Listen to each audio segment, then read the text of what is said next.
SportsCenter in-game. This intermission report is presented by Southwest Airlines, official airline of the National Hockey League.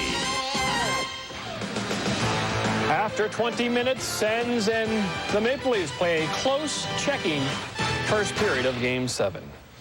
Well, after last night's loss to the Cardinals, Cub pitcher Kerry Wood really laid into his teammates, saying they're losing too easily. Cubs and Cardinals today, noon local time in St. Louis. Corey Patterson to center, Jim Edmonds. With the catch, bottom four, runner on third for Fernando Vina. We're going to do some squeeze in here. A safety squeeze there. Terry Robinson scores to make it 2-1. Same inning, Edmonds scores. J.D. Drew and the Cardinals lead 4-1. Bottom of the sixth. J.D. Drew in the house. J.D. Drew out of the house. Cardinals win 11-2. Kerry Wood's going to really be upset now as Cubs have lost 6 in a row. Edmonds matches career high with 4 hits. 2 of them doubles. J.D. Drew had 3 hits. You saw the home run.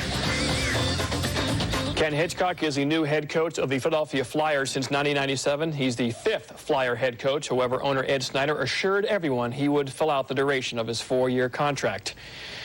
Of course, we're talking about one of the more successful coaches, really of all time.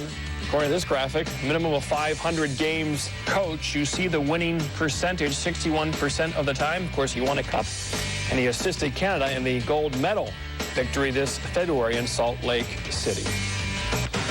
Barry Melrose talks hockey after this quick timeout. Curtis shows a couple close calls in the first, but it is still scoreless.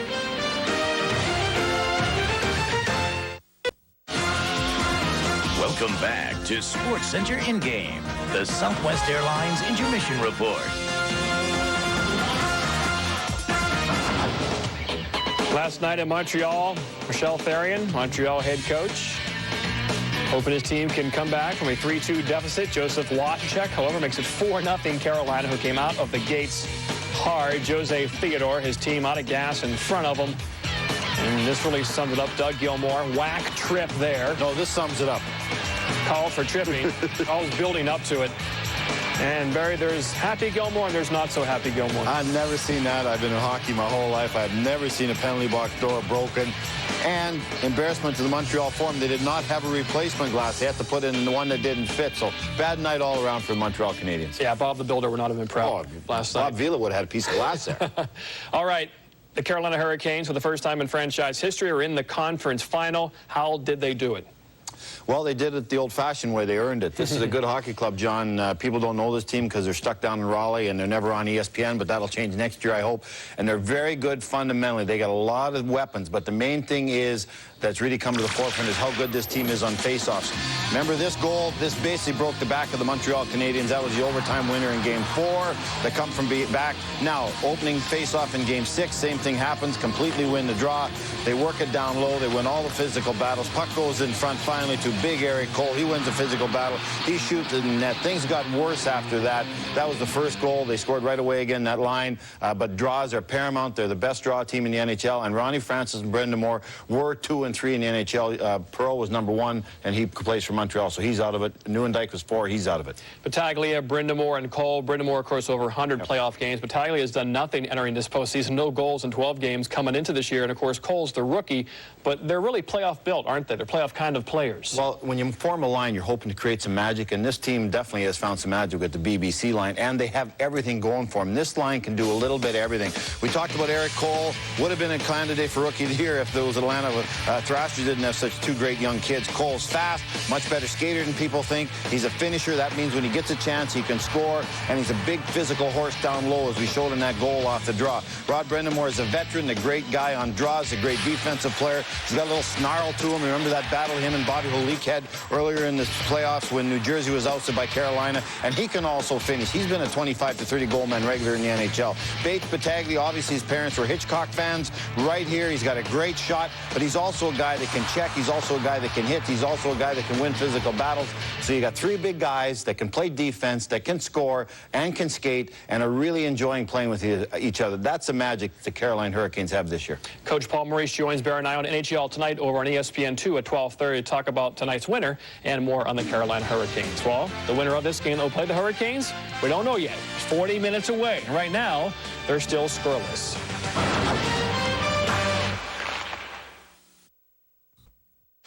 Naughty by Nature, Not 'Cause I Hate Ya. What's your favorite Naughty by Nature song, Barry? Oh, that song you just mentioned right there. I love it. OPP? Yep. He's on more... Police Force? They're on more sports. Tonight, 12:30 on ESPN. Hip Hop Hooray? I love hip-hop. You know that. Night.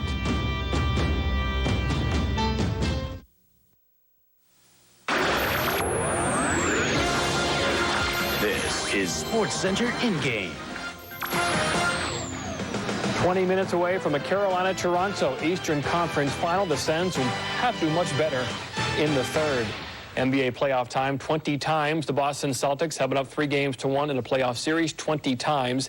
They have won just 6 times in NBA history as a team come back down 3-1. Pistons trying to be one of those teams. Eric Williams scores early. Boston up by 5. Pistons down 3. Squish. They tie it. Chucky Atkins for 3. Later, Kenny Anderson to Rodney Rogers. Celtics led by 3 after 1.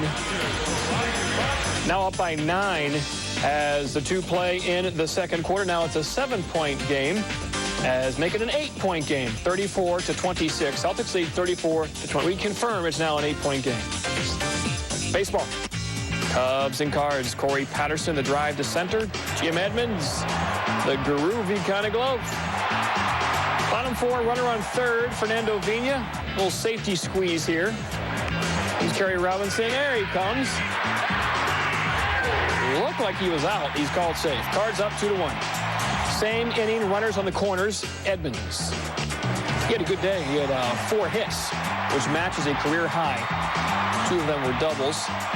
Then J.D. Drew. He had 3 hits, including that home run. The Cardinals, big winners, 11-2.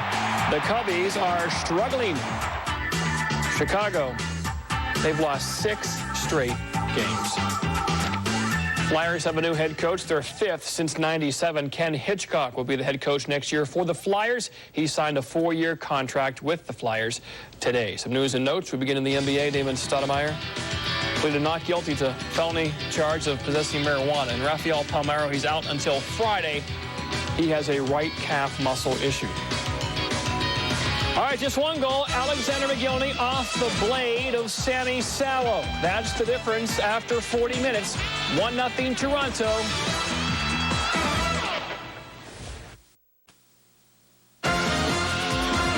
Welcome back to SportsCenter in-game.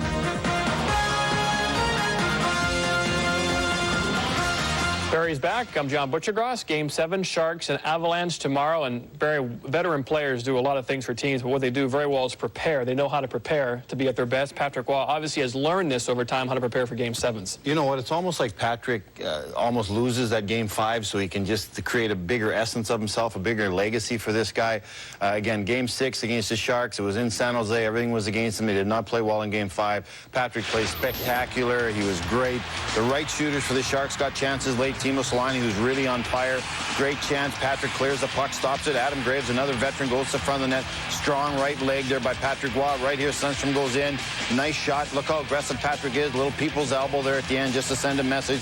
Stay away from my crease. No one's been here more. This is his 11th Game 7, more than any other netminder in NHL history. He's won his last 3, including a 4-0 shutout and final game against the Avalanche. The Sharks are very, very comfortable in Denver this year. They're 4-1 in Denver. They've won 2 of their games in this series, also in Colorado. Well, let's face it. We talked to Daryl Sutter before this playoff series starts and says, look, you're going to be a best of 1 against the Colorado Avalanche. He doesn't care where he plays. So this is fine with the Sharks. They're playing very well. They could easily have won Game 6, but the wild card is Patrick Waugh. Without a doubt, he's done it more, just like you said. He's won more, just like you said. And I can guarantee you the Detroit Red Wings are hoping that the Sharks win. Not out of disrespect for the Sharks, just that they do not want to face that legacy and that legend in the next round. And as far as travel goes, I really think travel favors the Sharks because they're a West Coast team. They travel more than the Avalanche do. They're used to going coast to coast and playing a ton of games. They're used to going on road trips, 7 games in 11, 12 nights. So travel will favor the Sharks. They won't be as tired as the Colorado Avalanche. Bob Hartley stays with Forsberg and Sakic on the same line? At times. He'll use them when he needs to, just like he did in overtime. All right, Game 7 right here. ESPN tomorrow, 9:30 Eastern, 6:30 in Manhattan Beach, California. Close to El Segundo.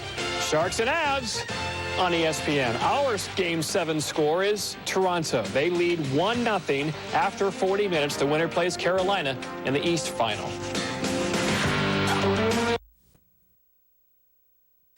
Welcome back. Barry, what are you doing? Butch, how do you spell NHL.com? What's Anna Kournikova doing in the bathing suit? Oh.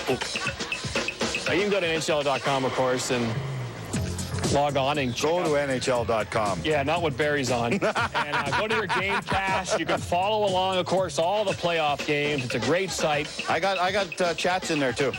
Do you? Yeah, I do. On NHL.com or ESPN.com? ESPN.com. That's a good one too. They're both real good. A lot of strong hockey coverage. NHL.com.